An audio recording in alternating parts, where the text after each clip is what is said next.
In the right groups, people want to see you grow and evolve, and they're going to love you even more for leaning into who you really are. If you have a group of friends that is far more successful than you, you're going to want to be more successful in order to fit in. Ladies and gentlemen, welcome back to another very special, as always, episode of Next Level University, where we teach you how to level up your life, your love, your health, and your wealth. Oh, yeah. We hope you enjoyed our latest episode with the amazing Katie Brower. Today, episode number 577, is this fear holding you back from success? Probably. It very well maybe. I was on a coaching call. So first of all, happy Monday. Happy Monday. Yeah, strong work. He just looked at me and like kind of giggled. I'm just in a good mood. Giggled a little bit. The sun is shining right behind Kevin. Yeah, the sun is Kevin's shining. got like an aura around him. Yeah, if you're watching us on YouTube, we have the window open because it's damn near 70 degrees today. The lighting's nice. Looks good. It's okay. Looks good. It's pretty okay. We're on YouTube As well. FYI. So I was on a coaching call this weekend, or this Friday actually, and some people think they're going to get podcast coaching, and they do, but a lot of times we talk about other stuff because a lot of the things that are holding people back from success in podcasting is just success in general. A lot of it's mental, right? It's deep, it's inner work. And I was digging deep with one of my clients, and I'm very proud of her for digging deep because it was obviously a difficult conversation. But we got to the root of one of the reasons that she's afraid of success. The biggest reason is because she's afraid she's going to lose love along the way. And when she says she's afraid she's going to lose love, to her current understanding of what it will take for her to be that successful, she knows she's going to have to distance herself from certain people. Right. And this was a very, very difficult conversation. But when Alan and I were deciding what to talk about, we said, well, this is probably something a lot of our listeners might consciously be dealing with, or they might unconsciously be dealing with this. And it's very hard to uncondition something if you don't know it's there. So we figured it's a valuable topic. So what did you end up telling her? I ended up telling her that, and again, I don't know that, I'm very curious to what your input is. Honestly, you will lose some love along the way, but I think you're going to lose the people that aren't your people. And I think you can only do one or the other in this weird way. You can only go find your people, or you stay with the people that you determined are yours. Right. You can do both, but it's like you have to decide. So I said, well, you're not going to lose love from me. You're not going to lose love from this person. You're not going to lose love from this person. Will you maybe lose love and break rapport with some people close to you? Sure. But what's the alternative? You end up 70, 80 years old and realize, you know what? I really wish I would have done that. Right. And there's always ways to do it. You know what I mean? I always say, like, don't do what I did and just cut people out of your life. There's a way to do it. There's a way to communicate it. You can lean on somebody who's done it. But I basically said that, like, will you regret not doing it? And honestly, is there even an option?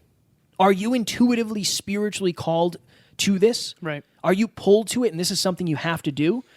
Then it's not, should I do this? It's how do I do this? Yeah, that's really powerful. I've struggled with this, for sure.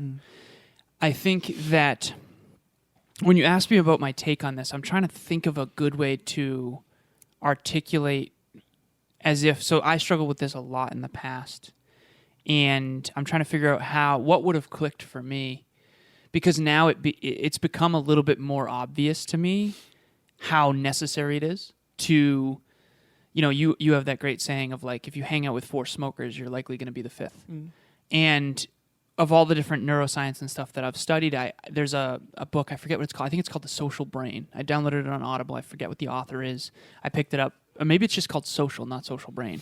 But basically the premise of this book is talking about how much of our brain, both conscious and subconscious mind, is catered for socializing.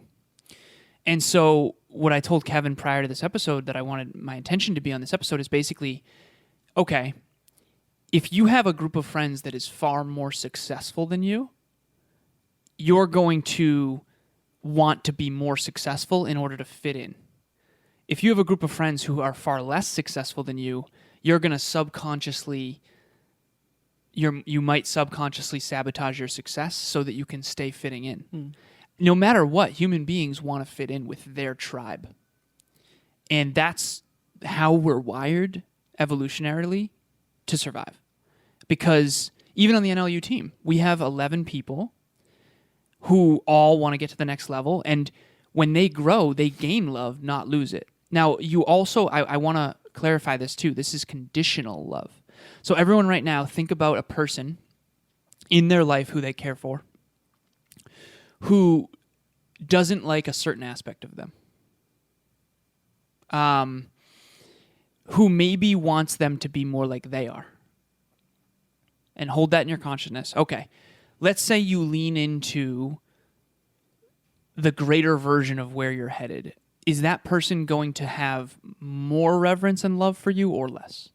If it's not more, that is energetically holding you back if you are caring too much about that. And here's the proof. Think of a hero you have. It could be Joe Rogan. It could be Oprah Winfrey. It could be Steve Jobs. It could be, I don't know. It could be Matt Damon. Whoever that is, I promise you that they struggled with this. You know who says this often is Jennifer Lopez. I heard an interview. She talked about how she was basically told that she couldn't dance and couldn't sing and couldn't do all those things she was doing and was told not to do it. And she lost a lot of love along the way. But basically, she said if I listened to them, I'd still be sitting around doing nothing. She verbatim says that. You'll never find a really successful person who didn't struggle with this to at least some extent. And I think that that's the proof right there. So the question is, this is a challenge we all face if we want to get to the next level. Ladies and gentlemen, if you are watching this or listening to this, it's obvious that you want to get to the next level of your life. We can help you get there faster. In 3 months from today, your life can look completely different. Here's how. Group coaching. Here's what you're going to get. So you're going to get bi-weekly calls with Kevin and myself. You're going to be on a team of 10 like-minded, growth-oriented individuals. You're also going to be in a WhatsApp chat with Kevin and I and the entire team, 24/7 access to chat. Also, you're going to get bi-weekly progress reports and peak performance tracking. Guys, this is a great opportunity for those who can't afford one-on-one coaching with Alan and myself. We have helped dozens and dozens of people get to the next level at this point. Go to nextleveluniverse.com, click group coaching, or find the link in the show notes. Talk to you soon. Yeah, you just got to check in with yourself, I think. I think it's so important. And if you don't know this about yourself, like you said, you might be subconsciously, sabotaging your own success. And you might not know it. Right. It's so important to surround yourself with like-minded people. That was one of my other things is that'll never happen in the right groups. In the right groups, people want to see you grow and evolve, and they're going to love you even more for leaning into who you really are, like you talked about. Right. It's so important to find those groups, but I think you have to find it in yourself first. I think that's the lesson. Who's someone that you, just by being around them, want to be better? You. I appreciate that. Yeah. Someone else, just because I don't want to make it about me, but I appreciate you. He doesn't want to make it about him. No, seriously. Like somebody like Dave, somebody like Nick Cavuto is a great example. Okay, perfect. Okay. Being in a room with Nick Cavuto makes you want to be better. Mm-hmm. Is there someone, and you don't have to say the name, that it's kind of like if you've ever gone to the gym with someone who didn't really care about the gym, your workout kind of suffers, but not because you're consciously like, I don't want to work as hard, but just because it rubs off on you. Yeah. So we'll use our buddy Matt as an example. Matt, on his worst day, is still stronger than you and I. Yeah, for sure. Granted, he's 240 pounds, but it's just being around him makes you want to elevate, regardless of whether or not he's saying it or any of that, versus working out with someone who's brand new. It's not necessarily as motivating. That's biological. That's evolutionary triggers. We are evolutionarily triggered to fear being left out. The question is, how are you using that fear, which is what we're going to talk about in the next episode. Mm-hmm. But I guess let me just ask you this, Kev, and then we'll go. How has this affected you? I think I'm very lucky because I don't have a lot of... I don't know. I think my family will love me the more successful I am, genuinely, because I think they love me already. And quality time has never been a huge thing in my family. So like Taryn and I went and saw my family last week. I think that was the first time in months, like probably 2 or 3 months. But I'm used to being on the road and stuff. So for me, that's my conditioning right now. My friends, you, the team, our mentors, they're all super focused on this. Right. Taryn, one of her biggest things is growth. So like for me, I'm in an echo chamber of this. So for me, it's actually easier than most, I think. What about the friends that used to not be? I guess, have you ever had a friend that you feel like, even though they didn't intend to, you like... Oh, for sure. Okay. Yeah, for sure. Can you go into what that was like, and then we'll... Yeah, back in the day, it was basically like the goal was to avoid reality. So it was basically like when we were together, it was play video games, get high, order food. Play video games, get high, order food, go to the gym, but there was no deep talks. There was no strategizing to get better. There was really none of that. Right. And not that, again, these people aren't bad people. Right. The problem is instead of elevating the room, I went down to where they were. And again, that doesn't make them bad. Right. It's just not in alignment with the person that I want to be. Right. That's it. And I could have distanced myself in different ways. But at the time, I don't know that I knew that it was bad because I enjoy doing it. Right. I actually it might sound like I'm talking negative about them, but at the time I loved it. You loved it. Right. And it was your choice. Yeah. Same. But looking back, it's like, well, I definitely wasn't maximizing my potential. Right. Same. But I don't know if I was as focused as I am today. And that's another takeaway is like, and I say this all the time, what are your friendships built on?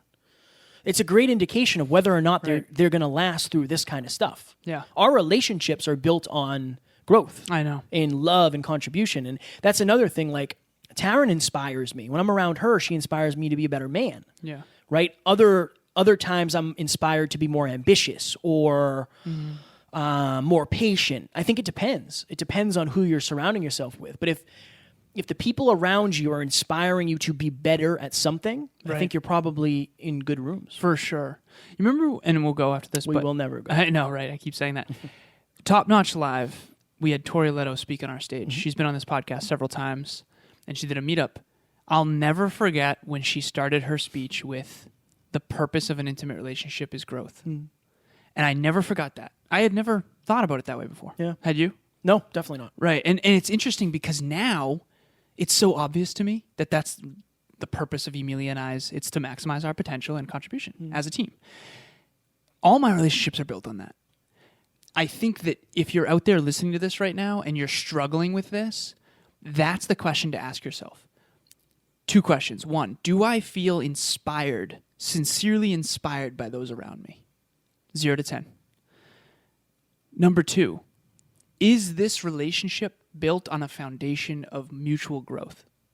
If your answer is yes to both of those, you are in great rooms.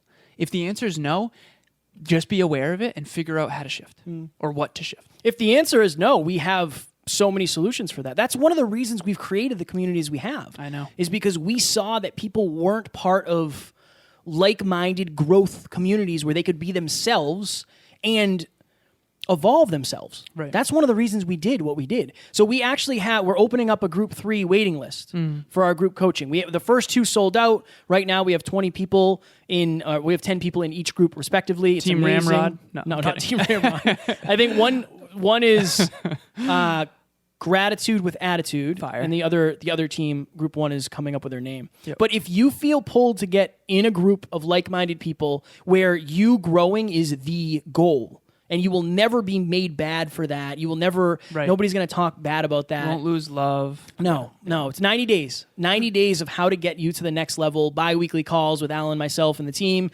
And then also we have Alan, myself, in the group. Yeah. And then we have a WhatsApp group, which is buzzing, where we got a ton of messages in there going on. It's quite overwhelming to keep up with. But that's the reason we did that. Because there are a lot of people out there who say, you know what, I don't have those people around me that can help me get to the next level. I don't have those people around me where I can even be myself. And it's going to be very hard for you to get to the next level if you have to pretend you're not the person you want to be. Personally, I don't believe there's anything more important than the people you surround yourself with. I agree. I don't think there's any other single decision you can make that will change your life more. So getting around a like-minded community is everything. So if you're out there right now and you are of a middle school or a high school or a college or a company or an organization, a nonprofit, charity, reach out to Kevin or myself. If you're a listener of this show, only if you're a listener of this show, we are giving a free virtual speech to any listener of this show. The first one is free. And basically, we'll come in and we'll do a custom questionnaire for your specific attendees. And what we'll do is we'll actually take the answers to that survey, and then we'll cater the content exactly to meet the needs of your specific organization. This is an initiative we're doing in 2021. We will eventually have to stop that. But please reach out. If you're a listener to the show, we want to thank you. We want to add value. We want to come into your community. One speech can change and shift everything. Let us be that speech. Boom. Ladies and gentlemen, we love you. We appreciate you. For episode number 578, we have last week's live Meetup Monday, the 3 beliefs that you must have to achieve your dreams. We got a lot of really, really good feedback on this one. We hope you will enjoy that. And as always, we do not have fans. We have family. We love you, and we will see you on the next one. Talk to you soon.